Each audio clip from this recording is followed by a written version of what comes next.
Okay guys, we have this Crenova XPE660 LED projector. We're going to go ahead and unbox it and then test it out. Anyways, it's a pretty big projector, pretty much a full-size projector. Let's see what's inside the box.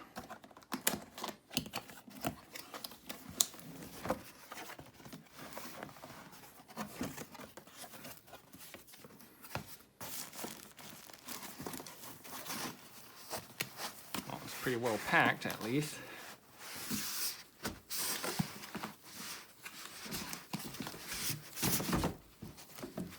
Well, that's the projector itself. It comes with a small box with, I'm assuming, all the accessories. And before we get to the projector itself, looks like it comes with an HDMI cable, power cable, a remote. I wonder if it comes with batteries. How do you even open this? Oh, looks like there's a small clip on the back here.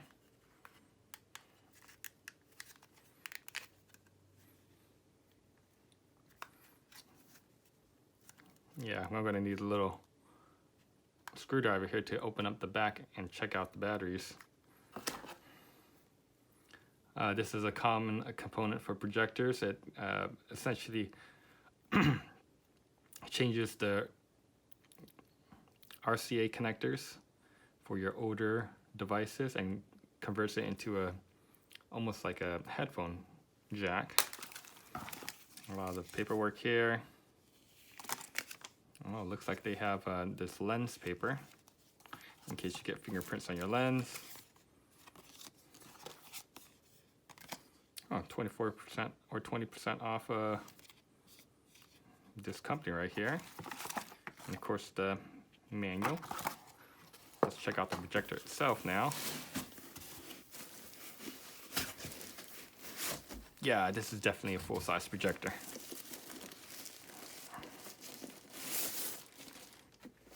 Well, for the front, you can see here just the fan and heat sink. Well, that's a huge lens there with the attached lens cover.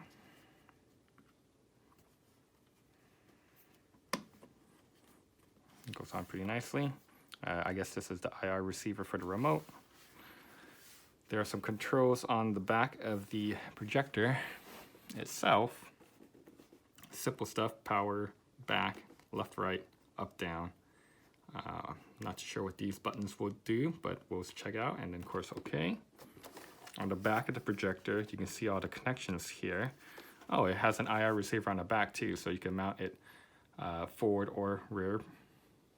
So it doesn't matter which direction it's pointing. It has two USBs, two HDMIs, the power plug, of course, and the power switch. On the bottom of the projector, it does have this twisting screw, so you can change the angle and height of the screw or the projector, depending on what you want to project onto. Anyways, let's go ahead and hook everything up and check out the quality. Okay, so I have the projector hooked up now.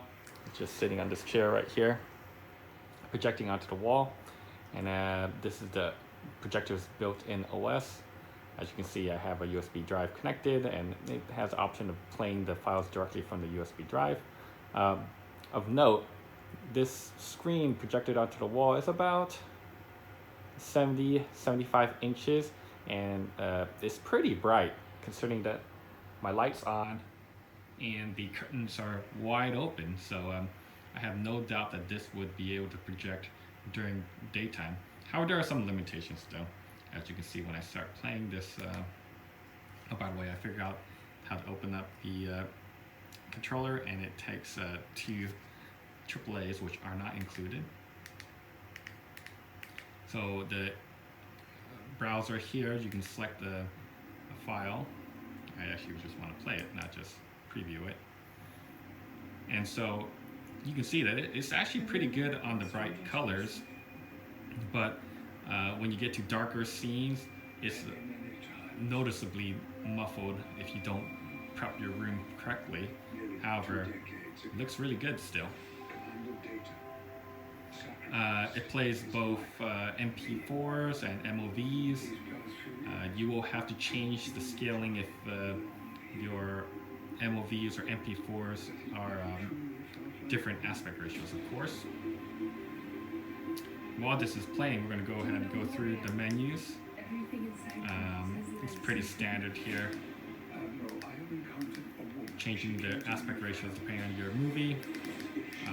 Noise reduction, I tried the different modes. Doesn't really do much, I think. And of course, the Keystone correction, which is most important if you don't angle your projector correctly.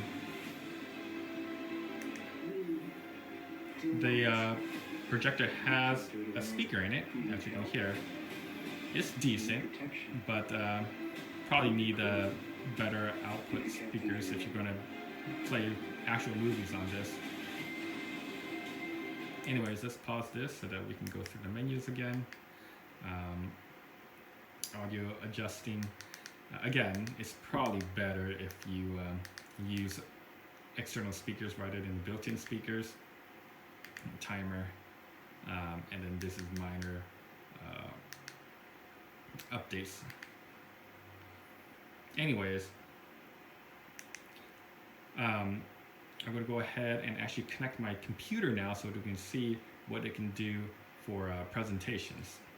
Okay, so I have the computer hooked up. I've changed the resolution to the actual native resolution of the projector, I mean, and that's 1280 by 800 pixels. And with that example, I have the different font sizes here. I'd say if you squint really hard, you can actually see the 12-point font, but comfortably at people sitting further back, I'd say 30 is probably the size that you would use. And at 30, you can probably get a good 25 lines of text on a single image, although of course you wouldn't want a presentation with that much text and no images. But the resolution at regular sitting distances is actually pretty good.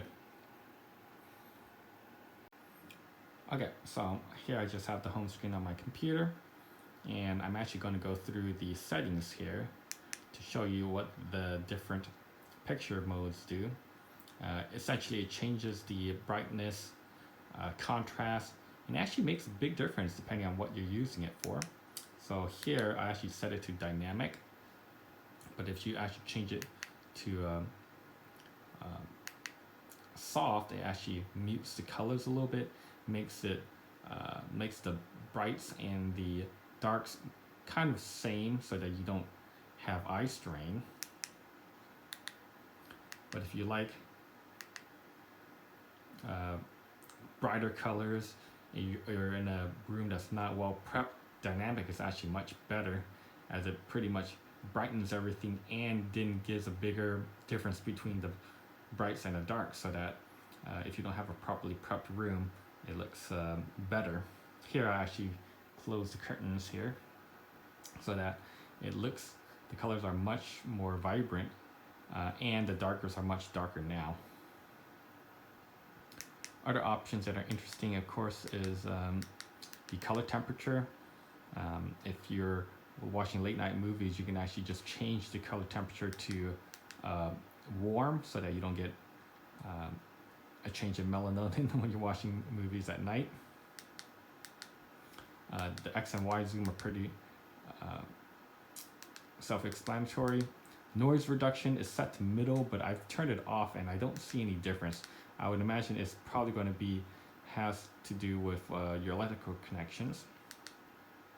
Color range doesn't do much, to tell you the truth. I just set it to full range of colors, or you can set it to auto. And projection mode, you can change, of course, if it's upside down or mounted. Keystone correction is already pretty self-explanatory. Anyways, overall pretty good projector, whether you're using it for movies or presentations. The fact that it's actually bright enough to use in a well-lit room is actually pretty impressive. Anyways, thanks a lot for checking out my video.